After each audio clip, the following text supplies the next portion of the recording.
The Secure Act changed a lot of rules for retirement accounts. And one of the biggest changes was what it means to be a beneficiary. Hi, Kevin Gaines, American Financial Management Group, and want to cover the changes to the definitions of beneficiaries before and after the Secure Act, which went into effect in 2020. You might ask, why are we doing this video in 2021? Well, simply, events kind of overtook 2020, as we know. But one of the results of the pandemic was Congress deciding to suspend required minimum distributions from all retirement accounts in 2020. Well, that helped out a lot of people. If you still needed the money, you could take the money. But if you didn't have to, with everything else going on, you didn't have to worry about it. It did make life simpler. Problem is, it kind of took momentum away from all of the changes in the Secure Act. Secure Act passed in 2019, went into effect in 2020. But at least as far as the changes to RMDs, required minimum distributions, since Congress suspended them until 2021, they really weren't talked about a whole lot. Well, now it's 2021 and they need to be talked about. And one of the big changes was moving beneficiary definitions around. So what we had before was two simple definitions. We now have three with a little bit of confusion potentially. So to figure out where we are today, let's go see where we were. So before 2020, if you inherited an IRA, you were going to be classified one of two ways, either as a designated beneficiary or a non-designated beneficiary. And to oversimplify, if you were a person, you're a designated beneficiary. If you were not, meaning a charity, a trust, if the will or the estate was listed as the beneficiary, then those would all be considered non-designated beneficiaries. Now, why is this important?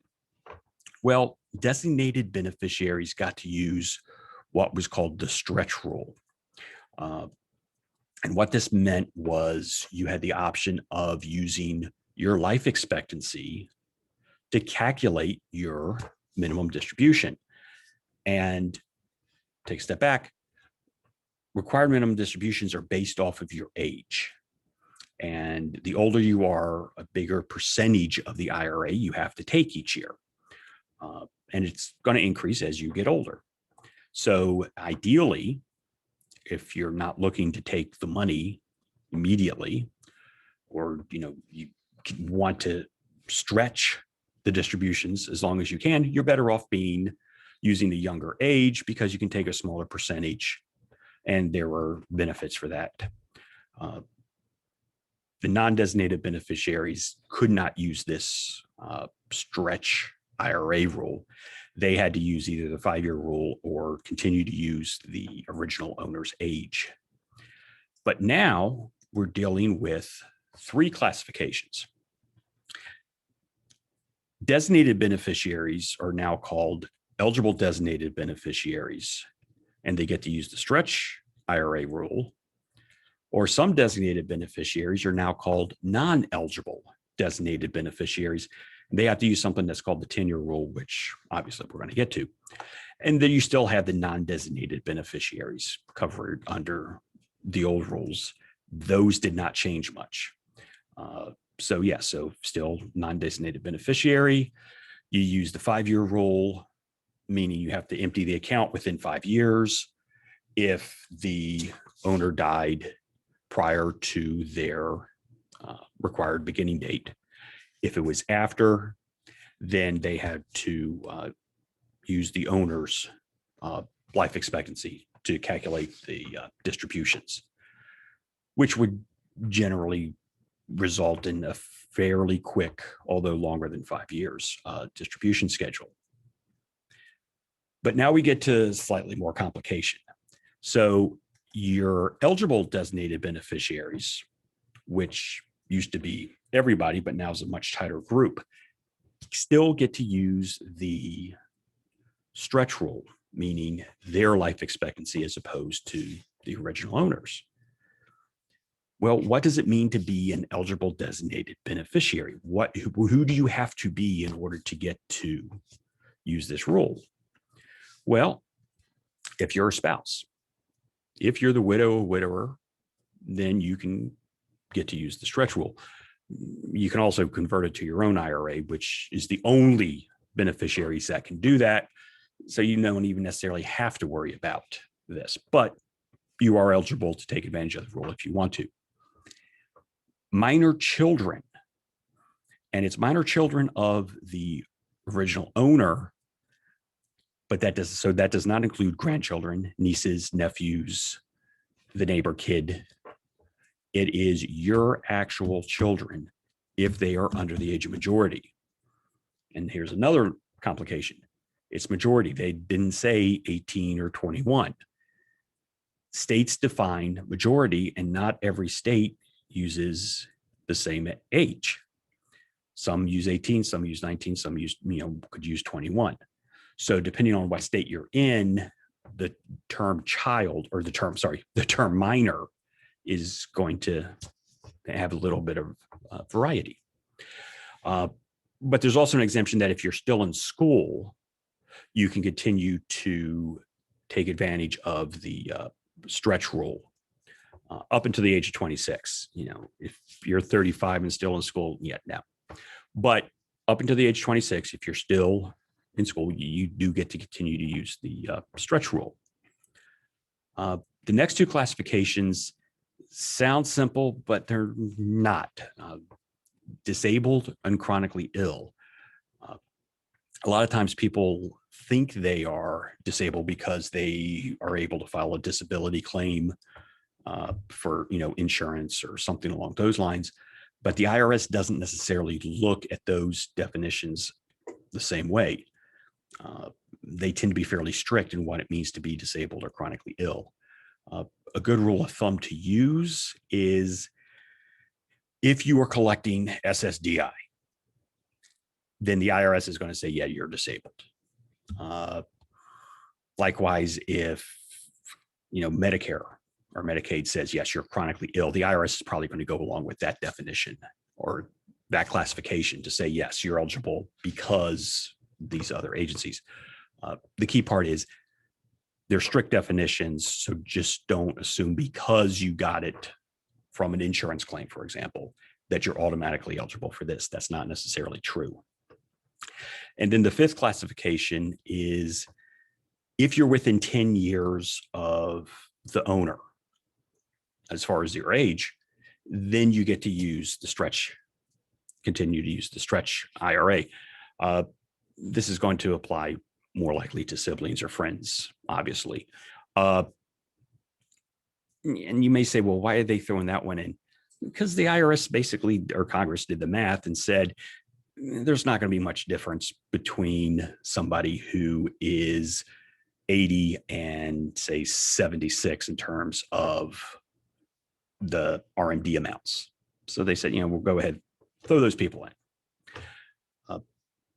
Understand that this designation, the eligible designated beneficiary, is defined at the time of death of the owner. So if you are not disabled when you inherited this IRA, but then become disabled later, you're not allowed to switch to this. Once you're if you're not an EDB at time of death, you'll never be an EDB. And you can move out of the EDB classification. Obviously, the most obvious one here would be minor children, is once you become an adult, you then move from EDB to the non-eligible designated beneficiary. So what is this non-eligible designated beneficiary? Well, to keep it simple, I think of it as the Festivus classification. So, if you remember from Seinfeld, the holiday, the Festivus, it was Festivus for the rest of us. So that's non-eligible designated beneficiaries. If you're not an EDB, the rest of us, we are EDBs and we have the 10-year rule. So what is this 10-year rule? Well, it's actually a very simple rule, which says the retirement account, whether it's an IRA or Roth, 401k, 403b, 457, entire landscape, the account has to be emptied within 10 years. You don't have to take a minimum amount each year, but as long as that money's gone by the 10th year, IRS is happy. If it's not, if there's still money in that account in year 11, the IRS is going to assess a penalty. And that penalty is not small, it's 50%. So if there's $10,000 in the IRA after that 10th year, the IRS is going to charge you a penalty of $5,000. So this is something you really want to make sure you don't get confused on, thinking that you're an EDB and you're taking these RMDs each year. And then in year 11, you still have the money and then realize, oops, I had to empty the account. Creates a problem. Where this also can create a problem is there's some trusts, even though I said earlier that they are